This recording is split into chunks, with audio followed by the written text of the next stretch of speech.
Assalamualaikum warahmatullahi wabarakatuh. Perkenalkan, nama saya Rani Fitri, NIM 60121035. Baiklah, di sini saya akan menjawab soal dari tugas UAS Psikologi Islam. Yang pertama, jelaskan pemahaman Anda apa tentang psikologi Islam. Menurut pemahaman saya, psikologi Islam adalah suatu pendekatan studi pembelajaran dalam memahami kejiwaan dan perilaku manusia dengan cara integrasi antara ilmu dan iman.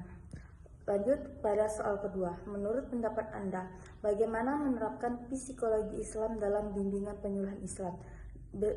Jelaskan disertai contoh. Baiklah, dari hal yang saya ketahui, bimbingan penyuluhan Islam adalah bantuan dari seorang konseling terhadap pasien, baik dalam bantuan masalah keluarga maupun masalah pribadi. Sedangkan psikologi Islam adalah pendekatan kejiwaan dan perilaku manusia. Jadi penerapan psikologi Islam dalam bimbingan Islam itu sangat erat, yaitu saling membantu pasien atau klien. Contoh penerapannya itu jika ada pasien atau klien yang memiliki gangguan kejiwaan atau fisik, seorang konseling juga bisa membantu dalam untuk menenangkan klien atau pasien, dan seorang psikologi Islam membantu dalam hal iman dan memperbaiki keyakinan klien agar bisa mendapatkan jati dirinya sebenarnya. Yang ketiga, buatlah satu analogi kasus psikologi Islam, boleh dari 4 teori. Baiklah, di sini saya mengambil teori humanistik, yaitu humanistik adalah psikologi kemanusiaan atau tingkah laku manusia. Dari contoh kasus yang saya ambil yaitu contohnya itu tentang kasus Ayu. Ayu itu adalah seorang mahasiswa. Dia mendaftar mahasiswa kedokteran. Dia melihat dirinya sebagai dokter masa depan. Tetapi halnya yang dikeluarkan dari fakultas kedokteran di bawah rata-rata. Perbedaan antara Ayu dengan apa yang dirinya atau konsep diri atau bagaimana ia ingin melihat dirinya ideal dan realitas kinerja akademik yang bentuk dapat menyebabkan kegelisahan dan antara pribadi yang dapat memberikan motivasi yang diperlukan untuk masuk terapi. Ayu harus melihat bahwa dirinya masalah atau tidak. Ayu pesimis menghadapi ketidakpercayaan diri tersebut.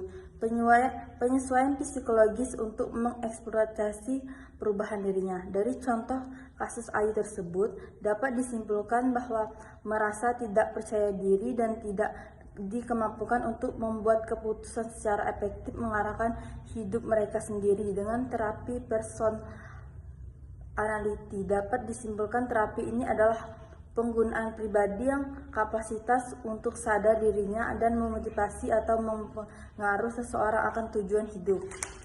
Lanjut soal yang keempat, yaitu penjelasan psikologi Islam dan psikologi Barat dan ayat Quran yang menjadi landasan psikologi Islam. Baiklah, teori Barat yang dikeluarkan oleh Sigmund Freud yaitu membahas jiwa. Sama halnya perspektif Ibnu Sina hanya membahas tentang jiwa. Terapi hasil dari perselatan ilmu Ibnu Sina dan Sigmund Freud, menurutnya sifat seorang itu tergantung jiwanya.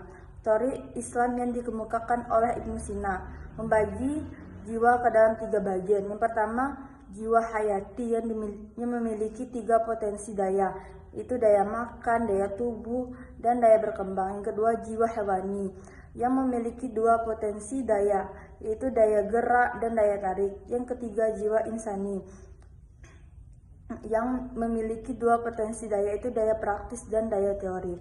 Ayat yang menjadi landasan psikologi Islam itu ayat Quran surah Fussilat ayat 53, yang artinya kami akan memperlihatkan kepada mereka tanda-tanda kebesaran kami segenap penjuru dan pada diri mereka sendiri, sehingga jelaslah bagi mereka bahwa Al-Quran itu adalah benar, tidak cukup atau bagi kamu bahwa Tuhanmu menjelaskan saksi atas segala sesuatu. Baiklah, demikianlah hasil jawaban dari tugas UAS yang saya buat. Saya akhiri dengan Assalamualaikum warahmatullahi wabarakatuh.